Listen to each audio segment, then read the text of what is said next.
Hello and welcome to this video about the DJI Osmo Action 4. I'm just doing a sort of first impressions video. So I'm walking along and I'm recording on the DJI Osmo Action 4.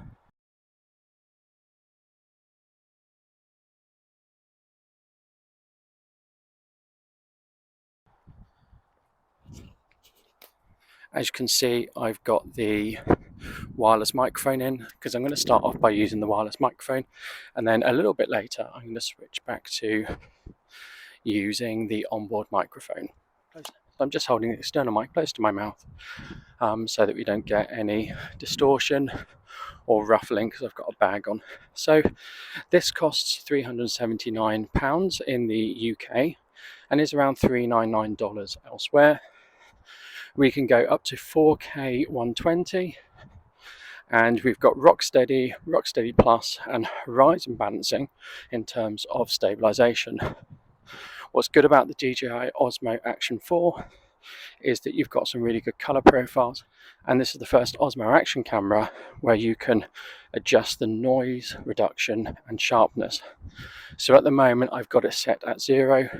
So I've got Rocksteady stabilization on. In a moment I'll probably stop and I'll take the Rocksteady stabilization off, because what I can do is I can record gyroscopic data on this, and you can see a video here about that, and I can stabilize afterwards, and that's really quite useful.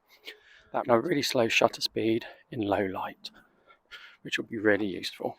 So this is the low light area, or the dark area, that we're coming up to. We're going to go through and just see how well the camera does here. Allegedly it has a bigger sensor than its predecessor, so apparently it should be better in low light, although I'll be doing those type of comparisons in a later video.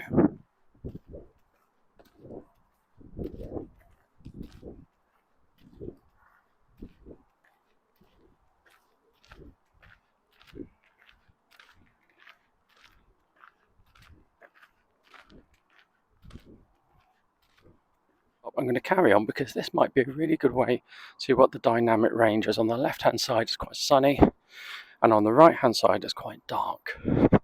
So let's see how good the dynamic range is, and then once we've gone through this area of darkness, I'm going to stop and I'm going to change some settings. Slow motion for this camera, we can record up to 120 frames in 4K, and we can go all the way up to 240 frames in 1080p.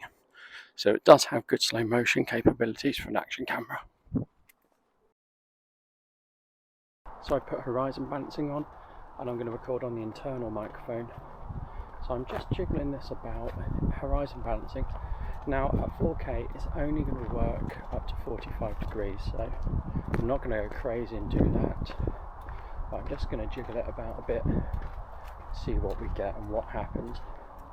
So this is with Horizon balancing on, and just to say, the different perspective is going to be recorded by the Insta360 Go 3. So I think we've had enough of Horizon balancing there. So I'm going to now turn the stabilization off completely,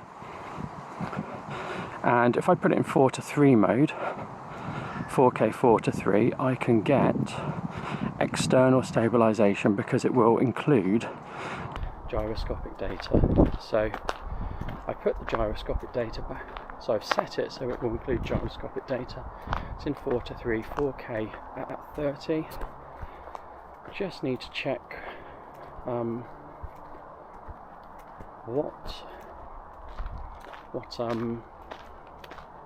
think it should be in wide. I'm just going to check. Now I'm coming up to a lake over here, so I'm going to do some photography of the lake with the Action 4.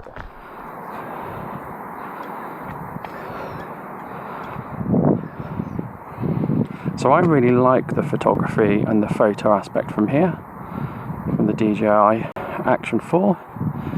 Let's take some photos.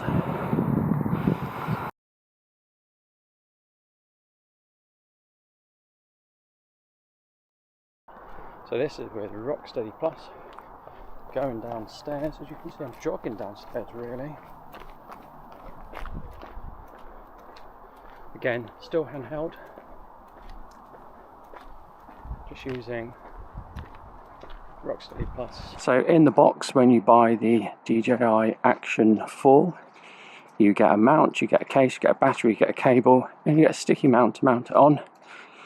It has here, you have to watch from the Go 3, it has, this is magnetic, and when you put the case on, you get magnetism down the side for mounting, because you can very easily film in portrait mode, and it will automatically detect when it's in portrait mode. When we go back to the low light area, we are going to see how good the low light footage is. I'll put it specifically in low light settings. So we're using the special low light setting here. Is it any better? We're in 4K 30 auto settings with Rocksteady, not Rocksteady Plus. Oh, lots of horrible flying things. I don't know if you can see those on the camera. And once we get out of this low light area, I'm going to play with the sharpness and noise reduction, and I'm going to put them on their minimum settings. So we'll see if that has any effect. So we are now in normal colour profile, sharpness set to its lowest, noise reduction set to its lowest on auto settings. Lovely little pond here. A wide field of view. In a moment I will switch to a different field. This is the ultra wide field of view. This is the ultra wide field of view. Very wide. This is the wide field of view. This is the wide field of view. Standard de-warped, or you could call it linear, I suppose.